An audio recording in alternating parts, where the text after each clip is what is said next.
Good morning. Narito po tayo sa programa ng mga senior. May mga turok. Marami pong dito. Hindi ko lang alam kung narito si Lola Indang. Ayan guys, ang dami. Ang dami pong senior. Mga magpapabakuna, magpapacheck up ng mga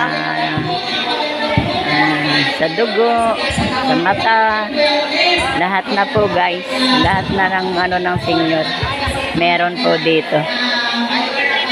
Ayan, meron pong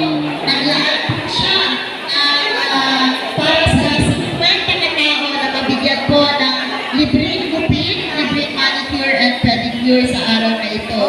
So, naman yung pedicure. sa lahat po ng programa, sana po ay kaya lang, baka marami nang nakapila.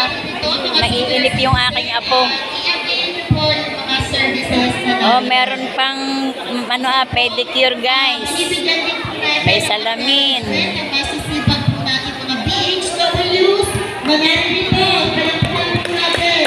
At simula pa po kahapon ay naghahanda para sa pagdating ng ating mga senior citizens.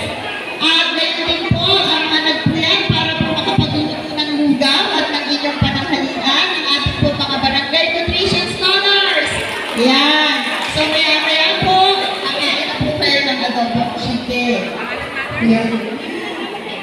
Chicken Yes. Papalista pa po ang inyong lola. Papabakuna ng flu vaccine. At sa nalalapit po, o sa nalalapit po, pagkatapos ng ating programa, Ayun po yung aking apo. Nag-aantay sa akin. just be reminded po na tunay na pagtula ay nasusuma sa ating alasahin sa mga nakatatanda.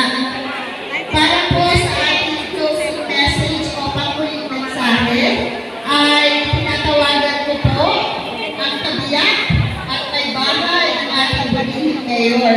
Walang iba kung hindi ang napakasipag, si Ma'am Maritin Hidalgo.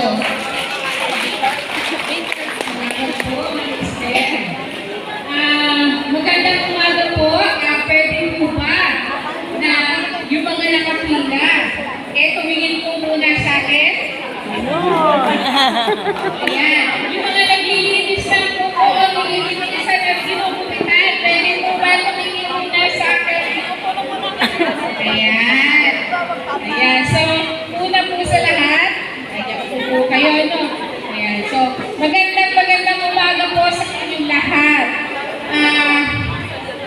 Para po, ipayang ko rin sa May inyo. mga kasama pong nurses, Una mga po doktor. pinayagan si Mayor Unad na pumunta dito. Actually, pag-isip ka rin ng umaga, mainit-init pa. Sabi niya, Vic, pumunta ako. Sabi niya. Gusto niya kasi makita ang ating mga senior citizens. Ayan, palakpakan naman po natin. Dahil nga lang po, mas marami pang gagawin si Mayor Unad, kaya ang ginawa ko po muna ay pinigilan pumunta dito at magpahinga. Ayan. So, para naman po may lakas si Mayor Unad para bukas sa 100 days niya. Kaya ang lahat po ay kung pwede makinig at inaanyayahan po namin kayo sa engagement. Ayan. So, sa ating mga senior citizen, sa ating mga mahal na senior citizen, ay pwede po na wag po maingay. Meron pang pakain guys. Sa ating mga senior citizen, alam niyo po ba, Doon, na ako itong programa ito ay talagang